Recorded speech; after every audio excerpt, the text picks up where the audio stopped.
Getty. COVID-19 has sharpened attention on the troubling way in which certain segments of media choose to represent the impact of the virus on different parts of the world. The use of language, images, and the representation continues to reproduce narratives that display certain countries from the Orientalist perspective that Edward Said described in his 1978 book called Orientalism, Pantheon Books. He had argued that Western representations often imagine, represent, and exaggerate other cultures as deviant and backward. A case in hand is India. On March 27, 2020, it was opined in the New York Times, with great confidence, that India will see 300 to 500 million people infected by the COVID-19 virus within the end of July 2020. Earlier in March, an article in the BBC used troubling language that described the prediction as a tsunami of COVID-19 cases about to hit India, representing India as an impending disaster zone, even though the numbers from India were mercifully far fewer than in many other parts of the world. The low numbers were cast in doubt, and India was described as a place unprepared to deal with the onslaught because of India's inadequate healthcare system. This Orientalist refrain of unpreparedness and backwardness is continued in several media representations from March to May. When the reported numbers continue to remain low and do not match the predictions, the focus turns to criticism of the containment efforts and incredulity with the low numbers of infections. For instance, on March 27, 2020, when India imposed a national lockdown to contain the virus, it was claimed that the containment effort was done callously, according to The Atlantic, and headlined as, "The government is showing how not to handle a pandemic."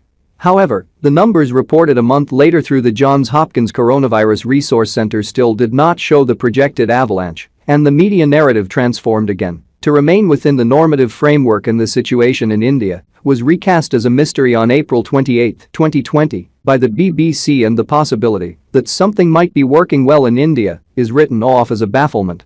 Reports that the lockdown might have been successful is offset by claiming that the mystery is the product of India's inability. Simultaneously, attention is focused on another familiar characteristic of India, the slum, as depicted in movies such as City of Joy, 1992, and the British production Slumdog Millionaire, 2008.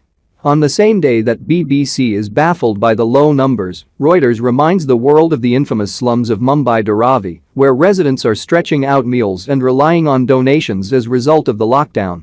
The poverty image of the Indian slum has been recreated and recirculated over years, and again repeated by Reuters, in the context of COVID-19, where the poverty and population of India become the central threat, even while the number of infected in India remain unexpectedly lower than predicted. The Western media continues to seek narratives that will fit the acceptable image of India.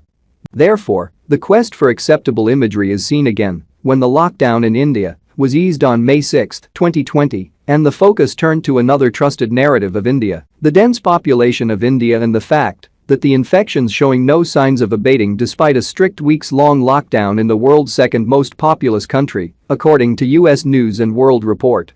Now, as the lockdown is gradually eased, it would be informative to see how the Western media continues to represent India in the coming months, as India, like many other countries, hunker down to find a new normal way of life in the face of a pandemic which is not about to magically disappear. It is troubling to note the persistence with which the representation of India still continues to follow the norms I wrote about in my 1999 book India Through the Western Lens, Sage Publications, and again in my 2016 book India on the Western Screen, Sage Publications.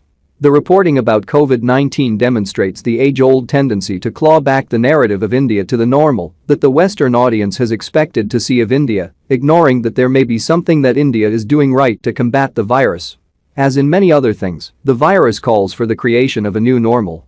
It is now time to change the normal narrative thrust and rethink India in the eyes of some Western media.